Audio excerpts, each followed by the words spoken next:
da vi startede, der var fiskerne ikke klædt på, lederne i fiskesamfundet, de var ikke klædt på til at takle de problemstillinger, som de stod overfor.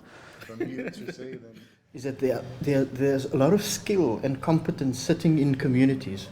It is out there. All we need to do is to find the right way of accessing it, of unlocking it and bringing people out from in their homes or in their closets and say, okay, you actually have the skill to be a leader and to play a catalytic role, to trigger action and to trigger organizing.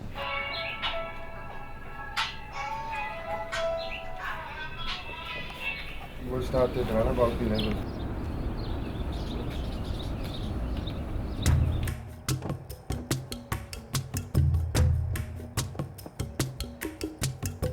I'm Angulaayat. I'm 28 years old. I'm from a small fishing village called Doringbaai. It's around about 300 kilometers north from Cape Town. A small traditional fishing village.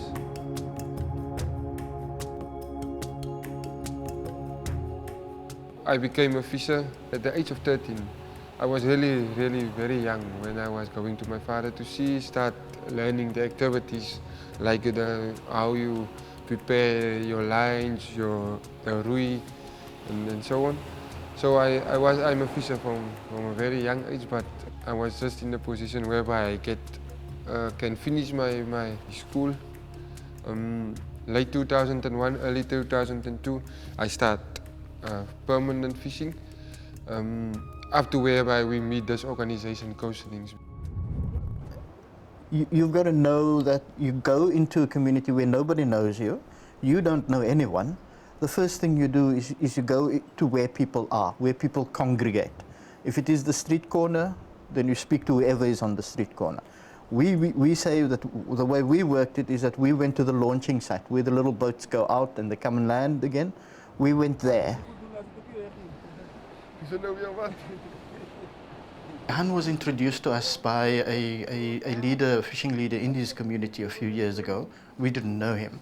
Han was a fisherman at that stage, and he continued to fish for a few years. But when we discovered him, we saw in him as a person who actually had leadership qualities way beyond other fishers have.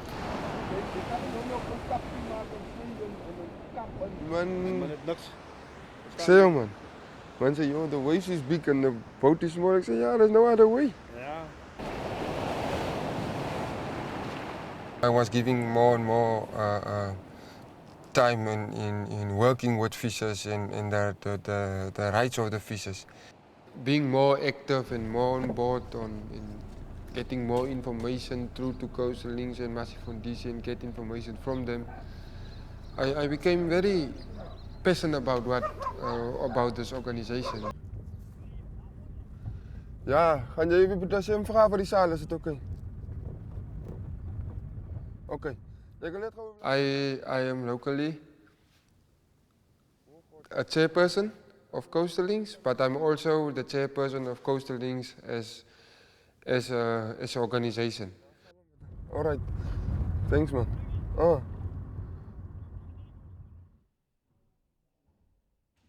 My daughter is 8 years old. We lost her mother last year, so we was really going through a tough time. And during this time is also where the fight was getting also tough, like my life was.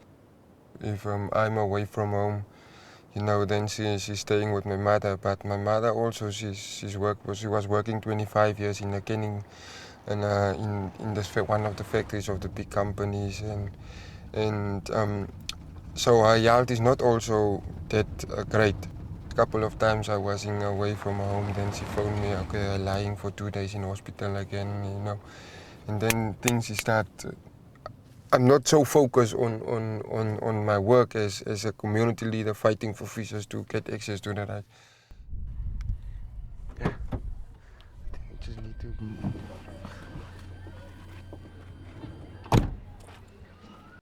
Eén ding wat ons ook baie oor geredeneer het is die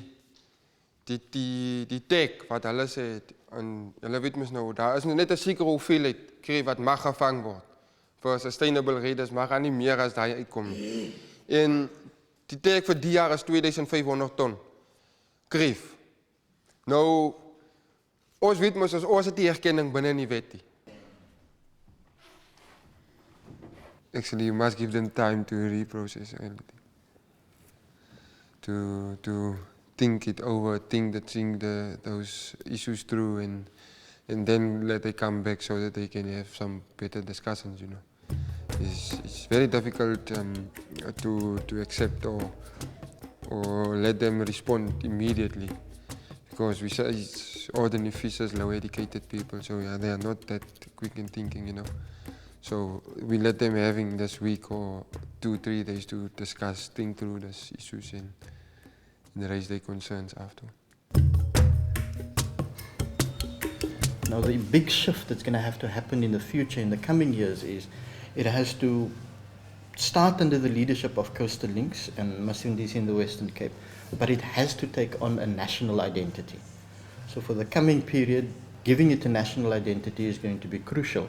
But what that's going to mean also is that we have to build a second layer of leadership within Coastal Links. So the existing leadership can move on to begin to do national work, and a new layer needs to be able to take over at local level. Now that's going to be a critical challenge.